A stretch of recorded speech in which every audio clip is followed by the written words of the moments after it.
صورتحال چې جوړ شو زما خیال دی 2010 کال الیکشن چې وشو موږ هغه وخت کې ویلو چې دا تجربه به ناکامه وي که ستاسو یاد وي د 2018 نه پسته چې کومه برسي وه نو هغې کې مشر په خپل تقریر کې دا ویلي چېرې کنټرول ډیموکراسي یو ځای کې نشي چلېدی د هغې اشاره یې دې طرف ته وه چې سلیکټډ کسان چې راولئ تاسو هغه د عوامو هغه شانتې نمایندګي نشي کولی او دا تاسو وکتل چې 4 کاله داسې اقتدار یو کس ته میلو زما خیال د پاکستان په تاریخ کې داسې چاته اقتدار نه میلو شوی دې نه مخکې چې څومره سیاسي حکومتونه راغلي وو هغې کې به دومره سپورټ چاته نه میلو شوی چې کوم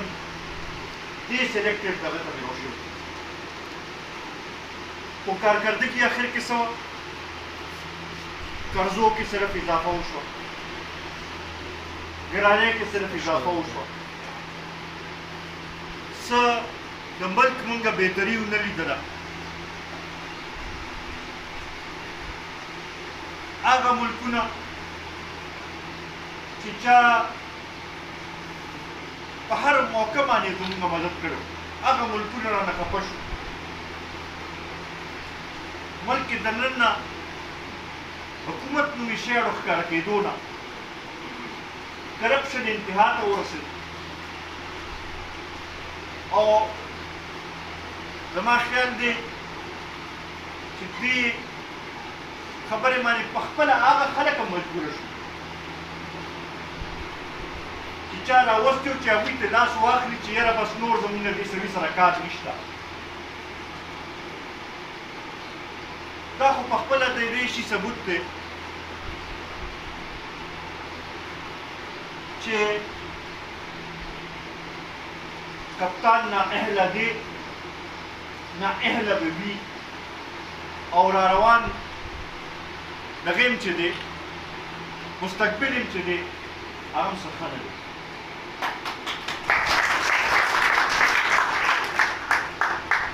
بیا چې کله دا حکومت لرې شو د هغې نه پس دا کال وګورئ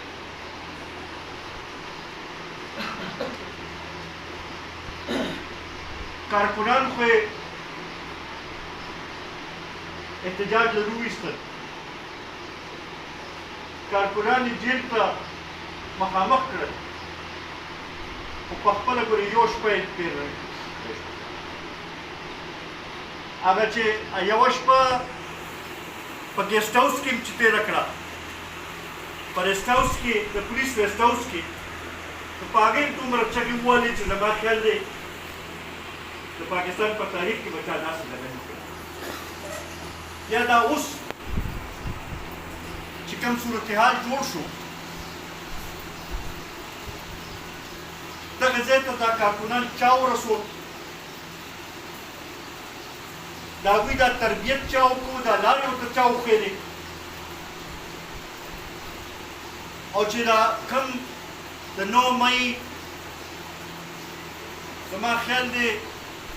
داسې واقعیات چې زموږ په ملک په تاریخ کې افسوسناک واقعیت دی هغه وشو نو اوس وایي چې یاره زه خو جیل کې وم زه خو ته نیم خبر چې دا چا څه کړي دي او دا د کارکنانو نه تپوس کوئ او دا د هغه وخت کوم چې عهدیداران بهر وو هغوی نه تپوس کوئ پکې لا بېله یو خبره نو دې دغه نه هم دا پته لګي چې کم از کم سیاسي لیډر داسې کار بیا نشي کولی سیاسي لیډر بیا په خپل ورکر په سر باندې ودرېږي هغې نه هم تاسو اندازه ولګوئ بیا دا اوس یو څو ورځو نه چې کوم سلسله شروع شوې ده که په دې کې تاسو وګورئ نو هغه غریب کارکون څوک تپوس نه کوي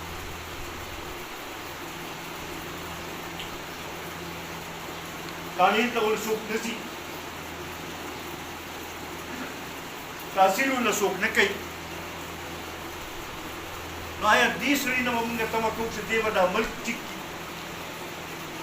یا دی به دا ملک په سمه لار روان کړي دا اوس وروڼه اوس موږ لپاره یو ښه موقع ده پکار دی چې موږ خپل پیغام خپل کارکردګي خپل خدمات او بیا خصوصا دا خپل قیادت د ملي رهبر جناب آفتاب احمد خان شیرپو کردار چې دی هغه اوس هر چا ته را مخامخ او په دې خبرې باندې پوه کړو چې که پښتونخوا ترقي کولی شي پښتونخوا کې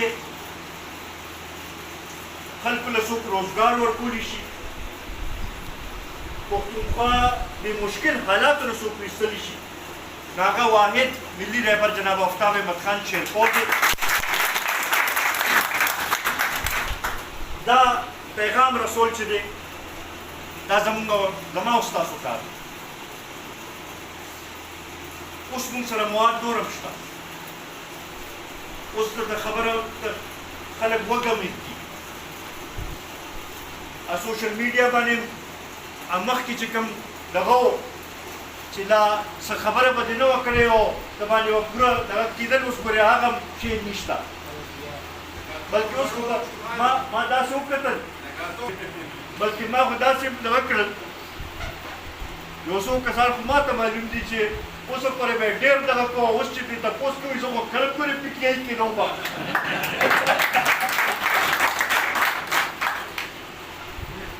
دا اوس موقع ده چې دې نه مونږ فایده وچتو د هغې لپاره